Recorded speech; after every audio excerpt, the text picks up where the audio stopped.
What's going on, everyone? It's Kyle again with Gnarly Knives, and I know the last few days I've been doing a lot of uploads. I'm really trying to work on getting a lot more time so I can start doing this a lot more often. My goal is to try and get at least once a week to do the videos. And I know this past week, the last 2-3 days, I've done about 3 videos. This will be my 3rd video in the last 2 to 3 days. So I guess a little bit trying to make up for some lost time with all the couple months off here and there. But today, what we're going to be talking about is this. So this is the steel will modus. I've had this about 2 years ago, and I've carried it off and on. Usually I used it as like a backup work knife, because you've probably seen a few of my videos. I know I've mentioned it a bunch of times. My typical work knife is the Benchmade Freak, the standard version with the S30V steel. And I love that knife, and I'm going to be putting it back into as my work knife. It just needs to be sharpened and cleaned really bad. And I've just been kind of slacking. Well, more I've just been busy, and I've kind of forgot. Usually it's at night I'll, hanging out with my girl watching something. I'll sharpen it, take it apart, clean it. I've just been slipping my mind. Just haven't been, I've been naughty. I haven't been taking care of it like I should. So it's just been sitting off to the side. But I'm planning this weekend to finally take it apart and clean it. So all of last week, and will end up being all of this week, I've been using this. And I love this knife. Like I said, I got it for probably about 2 years ago. And like I said, I've carried it off and on. This actually generally has been reserved as my car knife. Because it's a good robust knife, and something that if I happen to forget to carry a knife, or I don't know, just the knife I'm carrying, I need to do something, I'd rather not damage or ruin one of my other knives, go with this. But generally hasn't been the case. But it's just something that, because I know I can depend on this knife, as a pocket knife. That's why I chose this out of all of my, probably close to 200 other knives now. This is the one that I chose as my car knife. And now it's been working as my work knife. So this is the standard version, or the original version that came out. So this has the FRN handles, which is the fiberglass reinforced nylon, and it has D2 steel. It also, what I think is kind of cool, because I also have the cut jack, and I really like this a little more than the cut jack, to be honest. Most of it's the blade shape. I mean, the handle, because the cut jack that I have is the same, the black handle, and they're very similar. I just really like this blade profile, more of like that sheep's foot blade. I really enjoy it a lot more. I do have an example of the M390 cut jack that I'll use to kind of talk about this, because they do have other versions of this. They do have the M390 version, like I said. But they also come in different colors. This one, obviously is the black steel, the black handle. They do come in gray. I've seen them in also blue, and I believe green. I know I've definitely seen some of the cut jacks in green. I believe you can also get these in green. And then for the M390 versions, they'll have kind of like, I can just show you, this kind of like lime green. But then they also have, I believe it's like a darker blue, very similar to the backspacer. That's another thing I really like about this. So this has, I'm guessing it's an aluminum backspacer, just because, with the price of the knife, I know it's not titanium, but definitely, it is metal. I definitely believe it to be aluminum, which is nice. It adds a nice little touch to it. I think it looks nice. I like that black and blue contrast. I actually thought it would be kind of cool if they did the screws and stuff blue, but I don't know, that's a whole other thing. So we'll do the specs on this real quick before we start jumping into anything else. So like I said, it is a D2 blade. Just going to get a little more light. My garage light kind of... Nah, it's not going to work. I'm sorry, guys. Just talk amongst yourselves for a moment.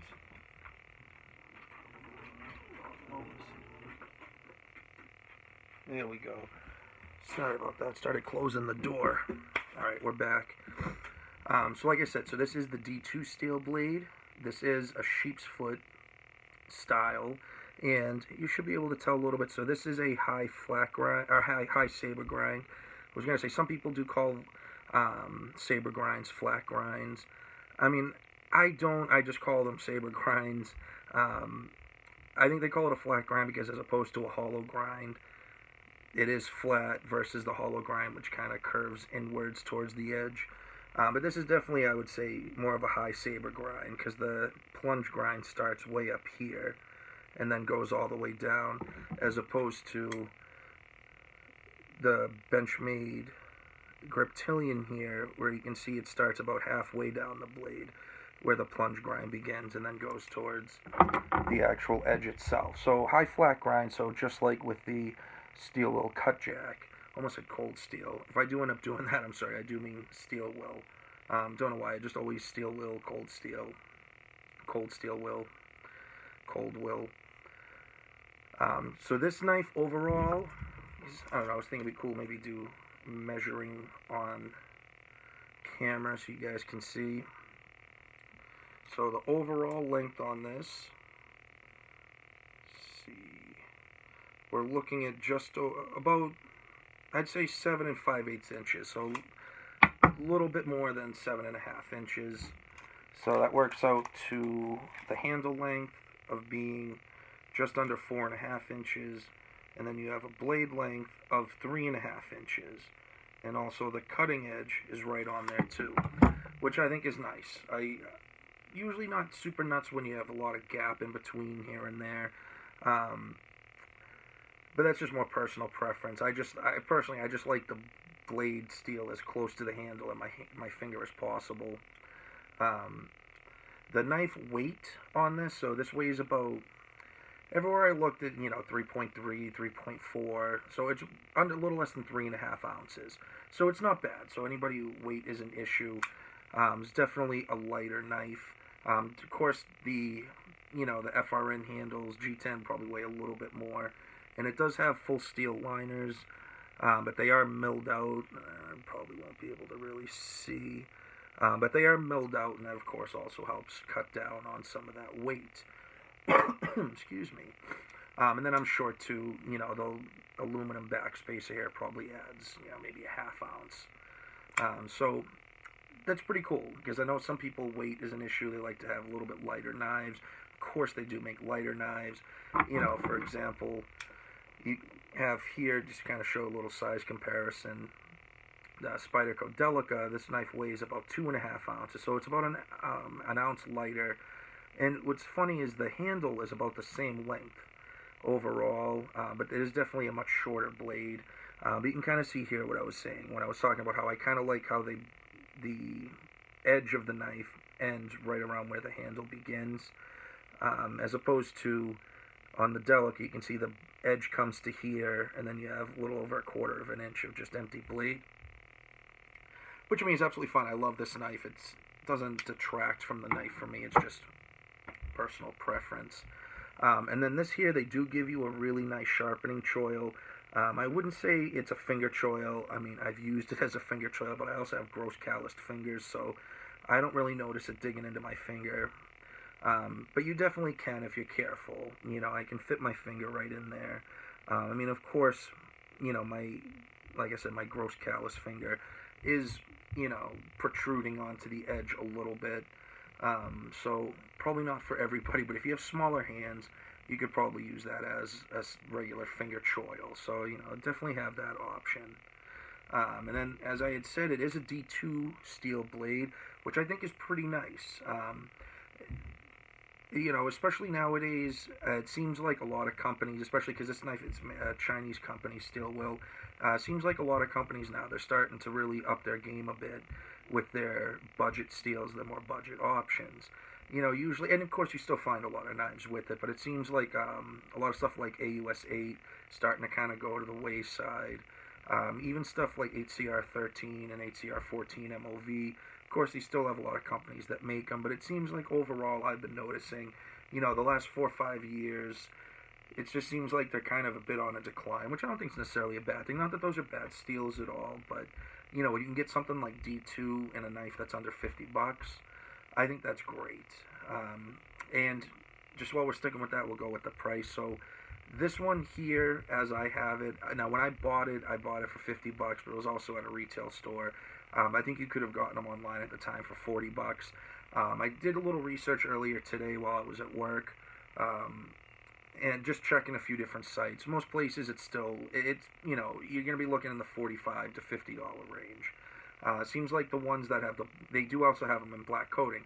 So it seems like the ones with the black coating, usually a few bucks more, but right in that 45 to 50 range. But I would say well over 50% of the places I saw them, they were less than 50. They were generally around $45, $46, which is good because the name of the video is great budget knife under 50 or good budget knife under 50, something along those lines.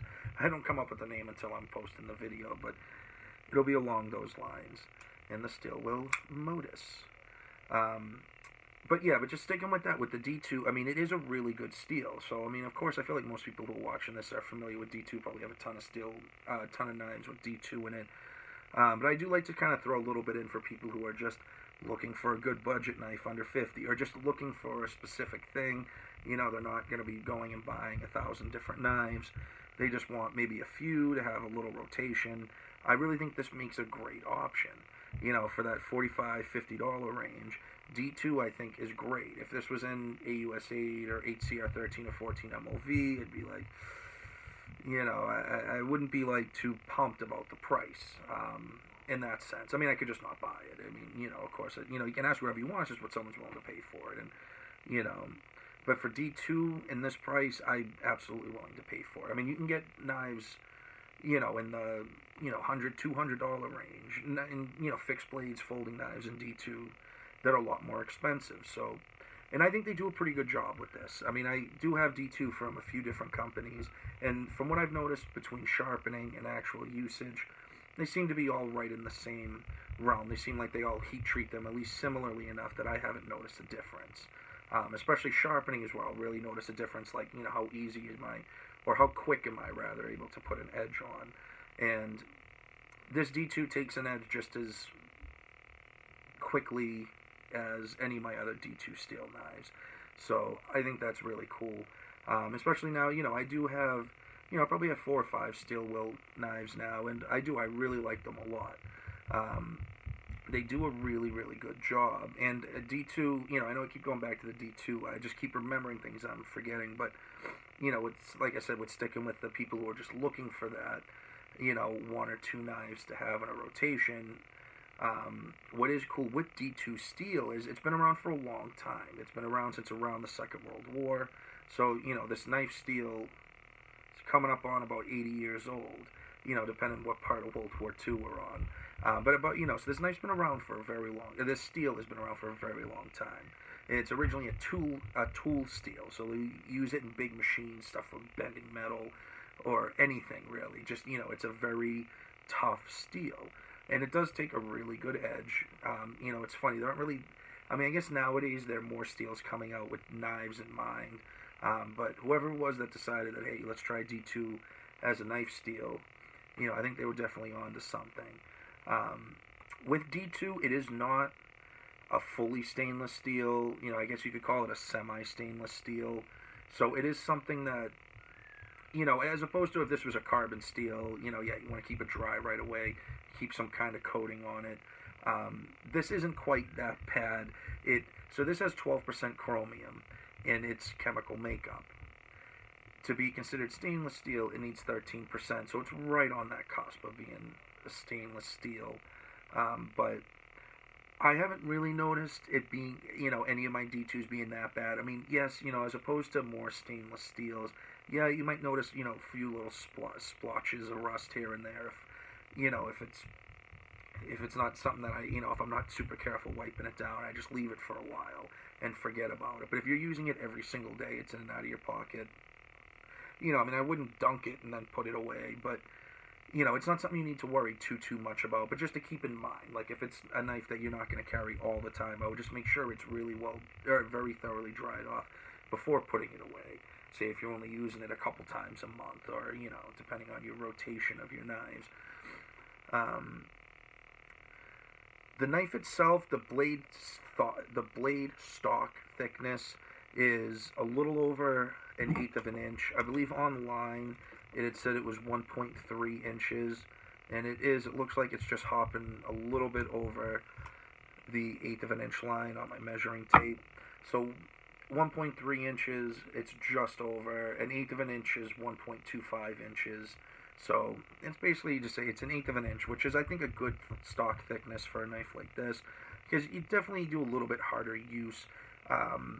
Maybe not as opposed to some other knives, you know what I mean, but it definitely can take a little bit of a beating. D2 steel is fairly tough. It can hold up to some abuse, and it does hold a good edge for a good while.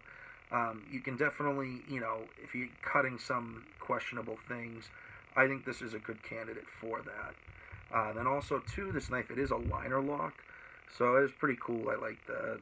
And it's, fairly smooth. I mean, I've also taken this knife apart a few times, oiled it, the pivot area and such.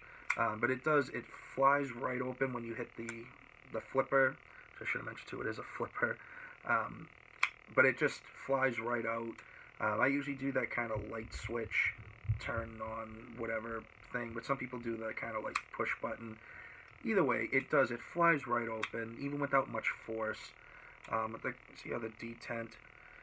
So actually the detent is pretty decent on it, as I say that, as it flies open. So it's not like some knives, not like a back lock, where I could, be doing this till the cows come home and, it's not going to really open. This here, I mean, you give it some good force to, there we go. You have to, really do it to get it to open. So it's not something, I've never had it open up in my pocket. It's not something you need to really worry, it's going to, open up or whatever, because I've done it before. I haven't cut myself bad, not with this knife, but you have the knife open, you go to reach in and give yourself a nice little slice. Not fun. Like I said, I will kind of give you a little bit of an idea, just comparing it to the steel wheel cut jack and M390. So of course the shapes of the knife are very different. The blades itself are different shaped, but what is cool though, the things that will translate, this is on ball bearings, so you will get ball bearings on this. This is on washers, so that's pretty cool. They do a really good job. And honestly, overall, I think that's pretty much it. I mean, I don't want to go too nuts into it, and start repeating and everything like that, rambling. But I think this is a great knife, and I think anybody who's looking for one, I do not think you'll be disappointed at all. I really think if you look it up anywhere, you will find it under $50, $45, $50 range. It is definitely worth that price. I do not think that this is overpriced by any means. I think this is right about what it should cost, at least in my opinion. So if you guys do, if you dig this knife, if you have it, let me know in the comments what you think of it. If you think of buying it, it'd be pretty cool. So I hope you guys got a lot out of this. Hope you got some good information. And please, just like, comment, subscribe, share the video if you'd be so kind. And remember to keep carving and stay sharp. Peace.